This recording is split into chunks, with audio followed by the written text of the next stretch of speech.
If you've followed my Instagram account for any time, you're probably very familiar with this watch. I got this a few years back and I didn't expect it, but it really became impossible to find after that. Um, I've had it for a long time, like I said, and I actually just sold this watch, but I had never done a review on it, so I figured before I do send it off, I wanted to kind of share my thoughts and show it off a little more before it goes to its new home.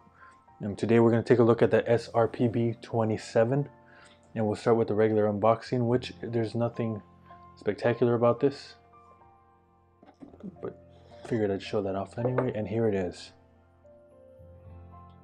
Of course, as you'll see right now, I did take it off the bracelet and put it on this other strap. But packaging wise, there's really nothing special to it that doesn't come with pretty much every other Seiko in this price range.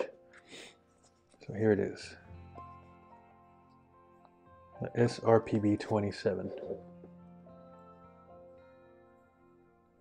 So as you all can see, this is a Seiko 5 exhibition caseback. I do believe this uses a 4R movement, which you're able to hand wind also. So these watches actually became extremely popular after they were released, and as is sometimes the case, they became pretty popular and they were just not available after a while. Now I do want to clarify that I don't think this is something that Seiko does intentionally. They just have so many watches out there that it's really difficult to kind of predict their demand.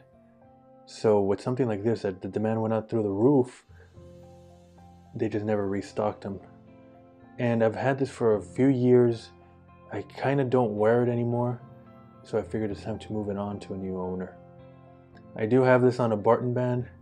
I believe it's a Elite Silicon ones, and it's extremely comfortable. I like the colors of it, and I really do recommend that. So really, what I think attracted a lot of people to it is the internal bezel. You don't see this very often, this compressor style, but it's really cool to see this on an affordable Seiko 5 line of watch.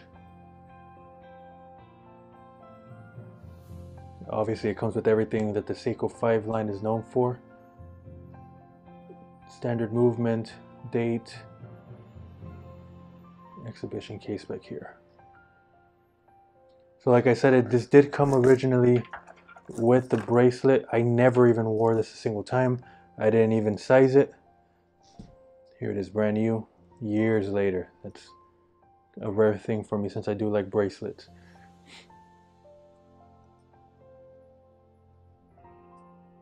The bracelet is not too great. It's a little clunky. Seiko isn't particularly famous for the great bracelets, at least not at this price range. So that's really not surprising either. Here's a tag if you all want to see it. So like I said, I really just wanted to show this off one last time before it went to its new owner. This does come in a couple of other variants. I believe there's a Pepsi variant that is available, but also it's very difficult to find. The dimensions, the diameter is 42 millimeters.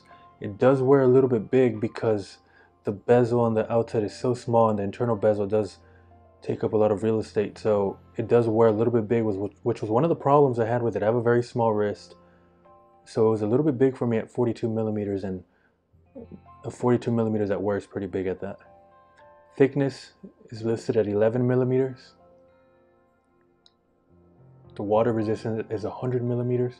100 meters, which a lot of people kind of complain about because they're saying it's a compressor style watch that doesn't have that much water resistance. But at this price range, I don't blame them, honestly. The lug width is 22 millimeters. So let's go ahead and do some size comparisons. I brought out other popular Seiko watches to kind of show off its size. Other Seiko dive watches that are popular. Here is a dark manta turtle, and I figured this is a good kind of metric because a lot of people do know the turtle and are familiar with the size. So as you can see, it is smaller than the turtle, so I wouldn't be too scared about the size if you're able to wear the turtle. but it just wears very differently simply because the Turtle does have that kind of cushion case and the regular bezel here, and this does not. Thickness of Turtle does take it, I think, by a millimeter or two. Exhibition case back against non-exhibition case back.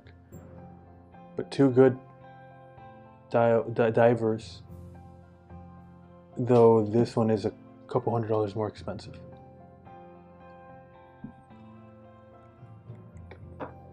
I also brought out the Samurai here, another popular watch, and similar to the Turtle, you can see how it's just significantly bigger than the Seiko 5. Significantly thicker too.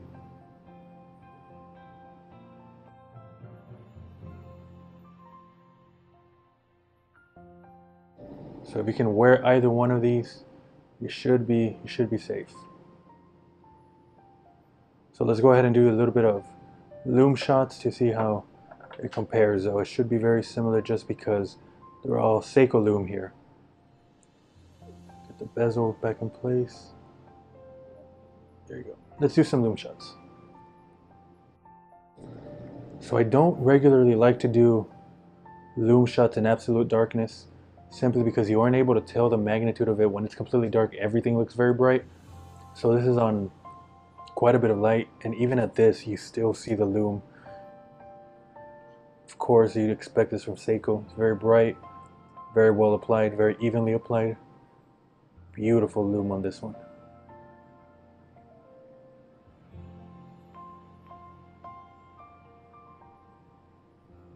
Let's compare it to this Samurai here.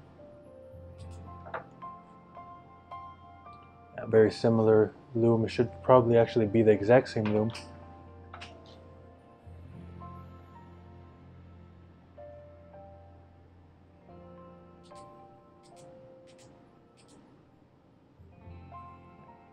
Seiko never disappoints with their Lume. And let's bring out the Turtle just to show that off also. Of course, just as good, just as evenly applied, beautiful Lume also.